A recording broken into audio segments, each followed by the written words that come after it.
بسم اللہ الرحمن الرحیم۔ PMM پاکستان محب وطن موومنٹ اور محب وطن چینل کی جانب سے تمام ناظرین کو السلام علیکم۔ دنیا میں انسان کسی بھی پہچان سے رہے یا تقسیم سے، غریب ہو یا امیر ہو، جاگیردار ہو یا مزارع ہو،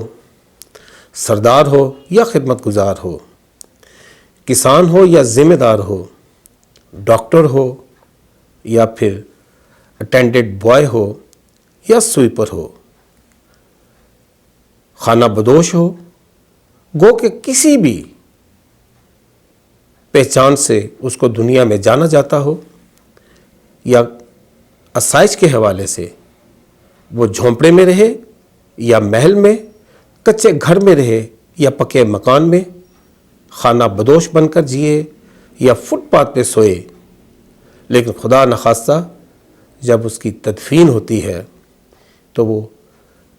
ایک ہی زمین میں ایک جیسی مٹی میں ہی دفن ہوتا ہے۔ اس پر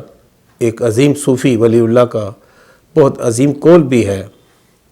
کہ میں نے خدا کا انصاف، اس پروردگار کا عدل قبر کی مٹی سے پہچانا جہاں پر کوئی تقسیم نہیں، تمام کے تمام ایک ہی مٹی میں دفن ہے۔ ہم دیکھتے ہیں جس پروردگار نے اس کائنات کو تخلیق کیا ہے، انسانوں کو پیدا کیا ہے، اس کے اختیار میں جو کچھ بھی ہے وہاں پر ہمیں عدل نظر آتا ہے۔ اس خالق کائنات نے کسی ٹولے کو، کسی گروہ کو، کسی علاقے کے یا جو بھی دنیا میں فوقیت رکھنے والے، انفرادی طور پر جو فوقیت رکھنے والے افراد ہیں، ان میں سے کسی کو نہیں بلکہ انسانوں کو اشرف المخلوقات بنایا ہے، اور اس کے لیے اس نے اپنا فرمان بھی یہ کہا ہے کہ میں نے اپنے انسانوں کو اشرف مخلوقات بنایا ہے۔ یہ اس کا عدل ہے، یہ اس کا انصاف ہے کہ اس نے تمام انسانوں کو برابری دی ہے۔ اب اس کے مزید اختیار کی بات کریں جو اس کی مخلوق کو میسر ہے تو اس کا منصفانہ عمل نظر آتا ہے۔ ہم بات کریں اگر ہوا کی، جو بلا تفریق اس کی مخلوق کو میسر ہے،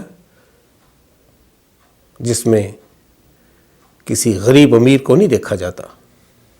کسی تقسیم کو یا پہچان کو نہیں ناپا تولا جاتا، جو جتنی چاہے، جتنی اس کی ضرورت ہے وہ آکسیجن لے سکتا ہے۔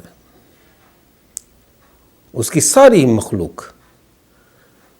اس کے ساتھ اگر ہم سورج کو دیکھیں تو اس کی دھوپ، اس کی روشنی تمام مخلوق کے لیے عدل بتاتی ہے، کسی کو کم زیادہ نہیں بلکہ ایک جیسی میسر ہے۔ وہ جھونپڑے میں بھی انسان رہے یا کسی خیمے میں یا بستی میں یا کسی محل میں، سورج جو اپنی دھوپ سے اس کی مخلوق کو مستفید کرتا ہے، اس میں عدل نظر آتا ہے، وہاں پر کوئی تقسیم نہیں۔ اور اسی طرح اگر ہم اس کی آسمان سے برسنے والی بارش کی بات کر لیں، چاند اور ستاروں کی بات کر لیں، گو کہ جہاں جہاں پر خدا نے اپنا اختیار اپنے پاس رکھا ہے وہاں پر پوری مخلوق کے لیے عدل کا نظام بھی نظر آتا ہے، اور جہاں جہاں اس پروردگار نے بطور آزمائش انسان کو اختیار دیا ہے کہ میں نے تمہیں اشرف المخلوقات تو بنایا ہے، تو اس کے ساتھ جو سلیبس دیا ہے، کیا تم اس سے ثابت کرتے ہو کہ میں ہی تمہارا پروردگار ہوں اور میں ہی تمام جہانوں کو پالنے والا ہوں، اور ایک دن تمام انسانوں نے میرے پاس ہی لوٹ کر آنا ہے؟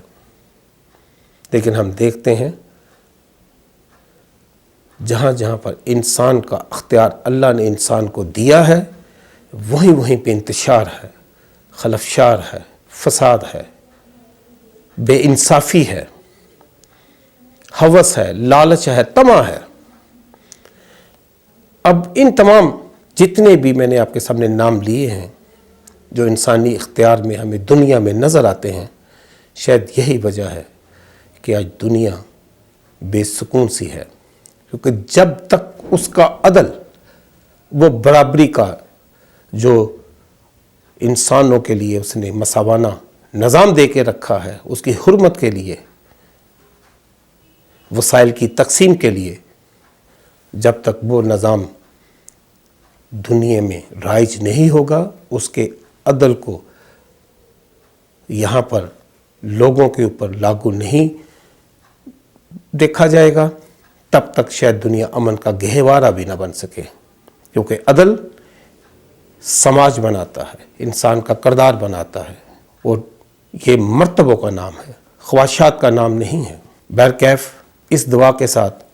آپ سے اجازت چاہتے ہیں کہ اللہ پاک ہم سب کو اس کے عدل کو پہچاننے کی توفیق عطا فرمائے، تاکہ دنیا میں امن آ سکے، ہم ایک دوسرے کی تعظیم کر سکیں، ہمارے اخلاق بہتر ہو سکیں، ہماری سوسائٹی میں اچھا برتاؤ آ سکے، اور ہم اپنی زندگی کو گزار کر اس کے سامنے جب پیش ہوں تو ہمیں ندامت و شرمندگی نہیں، بلکہ اس بات کا احساس ہو کہ پروردگار، جو تم نے ہمیں اختیار دے کر دنیا میں بھیجا تھا، ہم نے وہاں پر تیرے عدل کی پاسداری کی ہے، کسی کا استحصال نہیں کیا۔ اپنا بہت سارا خیال رکھیے گا۔ وآخر دعوانا الحمدللہ رب العالمین۔